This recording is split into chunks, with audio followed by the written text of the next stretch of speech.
বন্ধুরা, চ্যানেলে সকলকে গ্র্যান্ড ওয়েলকাম। প্রত্যেককে দুর্গাপূজার প্রীতি, শুভেচ্ছা, ভালোবাসা। 2025-এর দুর্গাপূজা এবং আজকে আমরা আপনাদেরকে দেখাবো রাতের পুরুলিয়া শহর। যেভাবে শপিং চলছে, কেনাকাটা চলছে, 200 থেকে স্টার্টিং জামা প্যান্ট, যে সকল মলগুলি রয়েছে প্রত্যেকটা মলের ভিডিও আপনাদেরকে আমরা দেখাবো। পরবর্তীতে কোন শপিং মলে কত সস্তায় জামা প্যান্ট রয়েছে, জুতা রয়েছে, শাড়ি রয়েছে, বাচ্চাদের ড্রেস রয়েছে, দেখাবো আমরা একের পর এক। এবং আরও মজার বিষয়, নানা ধরনের খাবার, চাইনিজ থেকে শুরু করে ইন্ডিয়ান সব খাবারই কিন্তু দেখা যাচ্ছে। হরেক রকমের ঠেলা রয়েছে, ফুচকা থেকে শুরু করে চাট, দই বড়া থেকে শুরু করে পাপড়ি চাট সকলই রয়েছে। এই যে বাজার কলকাতা, আপনারা দেখুন, বাটা জুতো দোকান মন্টি কার্লো নতুন হয়েছে, বেশি দিন হয়নি। ভালো কালেকশন, কিন্তু একটু দামি, যেহেতু ব্র্যান্ডেড কাপড়। এবং দেখুন কিভাবে পুজোর প্যান্ডেল হচ্ছে, এখনো হয়নি। প্যান্ডেলের শুরুর অবস্থা আপনাদেরকে দেখাচ্ছি। রাতের পুরুলিয়া শহর কত ভিড়, শেষ পর্যন্ত আপনারা দেখবেন কাপড় গলিতে কি ভিড়টাই না রয়েছে।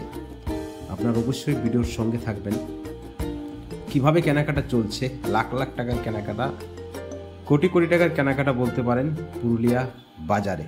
আমরা এই মুহূর্তে রয়েছি, দেখুন পুরুলিয়া বাজারেই রয়েছি। সাহেবান বাইপাস করে আমরা কেটে যাচ্ছি। কি সুন্দর দৃশ্য, সত্যি স্বাধীন পুরুলিয়া, সুন্দরী পুরুলিয়া, আমার পুরুলিয়া, আপনার পুরুলিয়া। পুরুলিয়ায় মানুষ কেটেছে ছেলেবেলা। এই যে রয়েছে আকাশ হোটেল,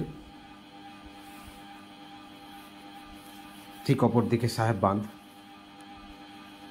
পুরুলিয়ার ঐতিহ্যপূর্ণ একটি বাঁধ। এই সাহেব বাঁধ ছাড়া পুরুলিয়া জেলার কোনো অস্তিত্বই নেই বলতে পারেন। এরপর আমরা যাচ্ছি একেবারে বাজারের দিকেই যাচ্ছি, একেবারে মেন বাজার কাপড়গুলির দিকে। সেখানে প্রচুর পরিমাণে শাড়ির কেনাকাটা রয়েছে। এই যে ট্রাফিক জাম, পোস্ট অফিস মোড়ের ট্রাফিক, একেবারে এত জাম, যেখান থেকে পেরোতে অনেকটা সময় লেগে গেছে আমাদের।